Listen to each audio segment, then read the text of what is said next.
Estados Unidos tiene un problema bastante grande. Se filtró un informe confidencial que muestra que decenas de sus agentes de inteligencia fueron capturados, ejecutados o convertidos en agentes dobles, o sea, agentes que se cambiaron de equipo. ¿Estados Unidos está perdiendo terreno en el espionaje mundial? Te lo cuento. Pongámonos todos en la misma página. Los países tienen entre las funciones del Estado servicios de inteligencia. En la teoría son para mantener a los gobiernos informados sobre las amenazas terroristas, para conocer los secretos de otros países, hacer contrainteligencia y un amplio etcétera. Y decía que para eso sirven en la teoría porque en la práctica muchas veces son usados también para, por ejemplo, espiar a activistas, asesinar opositores o organizar golpes de Estado. La CIA es la Agencia Central de Inteligencia de Estados Unidos y la deben haber visto en un montón de películas o noticias, así que no hace falta que expliquen mucho más a qué se dedican. Esta agencia es, metafóricamente hablando, los ojos y las manos de Estados Unidos en el mundo. Alta metáfora me mandé. Con la información que envía desde sus bases alrededor del planeta hacia Estados Unidos, se ejecutan operaciones y sobre todo se toman decisiones políticas con esa información. Por eso es clave para Estados Unidos y bueno, para cualquier país del mundo que su agencia de inteligencia sea efectiva y que la información que envía sea exacta, o por lo menos que sea verdadera. Pero ¿qué pasa cuando los agentes de inteligencia que están repartidos por el mundo empiezan a ser capturados, ejecutados o convencidos para que se cambien de equipo? Cuando pasa eso, el problema es grande y las vulnerabilidades aumentan. Exactamente eso es lo que está pasando en Estados Unidos ahora. Qué suspenso, ¿eh? Si te viene gustando este video, dale like, comenta o compartí, así llega a más gente. Y en YouTube podés suscribirte a mi canal para que te avise cada vez que subo un nuevo video. Sigamos. Un informe ultra secreto llegó a las manos de periodistas del New York Times y fue publicado. El informe reporta que decenas de agentes fueron asesinados, arrestados o comprometidos en los últimos años. Una tendencia que aumenta. Y este tipo de reportes, según los expertos, no son para nada comunes. Tenemos entonces ante nuestros ojos una ventana para espiar, nunca mejor usada esa palabra, lo que pasa adentro de la CIA. La agencia se enfrenta a tres grandes problemas. El primero es que los servicios de inteligencia de los países adversarios de Estados Unidos mejoraron mucho en los últimos tiempos y le están dando vuelta los espías a Estados Unidos, es decir, que los cambian de equipo bastante más fácilmente que antes. Eso se puede hacer de diferentes maneras, con plata, con argumentos, con extorsión o como la última salida a no ser ejecutado cuando los descubren. Cuando pasa eso hablamos de un doble agente, es decir, un agente que para Estados Unidos en teoría es leal, pero en realidad juega, por ejemplo, no sé, para Rusia. Entonces por un lado le pasa información verdadera a Rusia y por otro le pasa información falsa a Estados Unidos para influir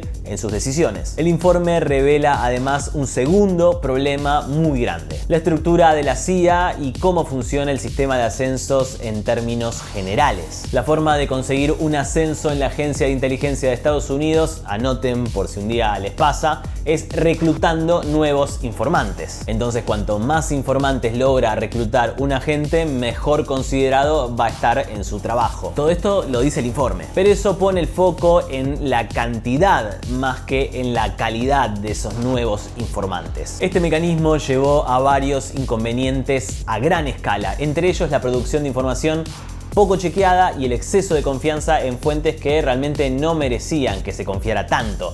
Todo eso obviamente con tal de hacer número y ser ascendido. Y por último, la agencia se enfrenta a un cambio de época que requiere otra capacidad. El foco, digamos que ya no está puesto únicamente en espiar organizaciones terroristas para evitar que se cometan atentados. Para Estados Unidos hay otra preocupación y tiene que ver con espiar a aquellos países que son competencia, digamos. Una actividad que requiere agentes capaces de infiltrar gobiernos y evadir controles mucho más estrictos que los controles de las organizaciones terroristas. Tengan en cuenta que los estados modernos tienen reconocimiento facial, un chequeo de fronteras y aeropuertos mucho más eficientes. Todo esto que yo les vengo contando probablemente suene un poco abstracto, así que les propongo que lo bajemos a ejemplos concretos. ¿Qué consecuencias puede traer que tantos agentes sean capturados o se cambien de equipo? A ver, vamos con dos ejemplos. Monica Witt es una ex agente estadounidense de contraespionaje, o sea que su laburo era evitar que espiaran a Estados Unidos, pero bueno, en en lugar de eso empezó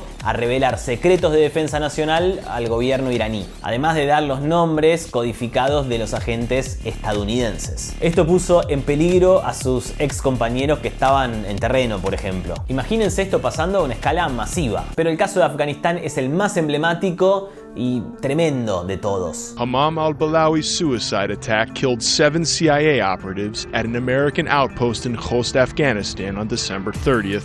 En 2009 fue bombardeada la base de la CIA en la ciudad de Khost. Hamam al-Balawi era un médico jordano que parecía estar trabajando para Estados Unidos infiltrado en Al-Qaeda. Pero en realidad estaba pasando información falsa a Estados Unidos como parte de un plan de Al-Qaeda. Nunca se dieron cuenta. Todo terminó con 9 personas muertas el día en que este médico jordano detonó un chaleco con explosivos dentro de la base de la CIA a la que entró sin problemas por ser un informante conocido. Si bien el reporte de la CIA que se filtró no precisa un número exacto de agentes que fueron comprometidos o arrestados en los últimos años, sí alerta sobre la gravedad de un asunto que deja a la agencia y en consecuencia a Estados Unidos en una desventaja muy grande. ¿Creen que el liderazgo de Estados Unidos en el mundo está cambiando? ¿Cómo piensan que van a resolver estos problemas? Charlemos en los comentarios. Y si llegaste hasta acá es porque este video te aportó información interesante. Te pido que si no lo hiciste, le des like, lo comentes o lo compartas, así se lo muestra a más gente. Y en YouTube te podés suscribir a mi canal y tocar la campanita para que te avise cada vez que subo un nuevo video. Nos vemos la semana que viene con otro video.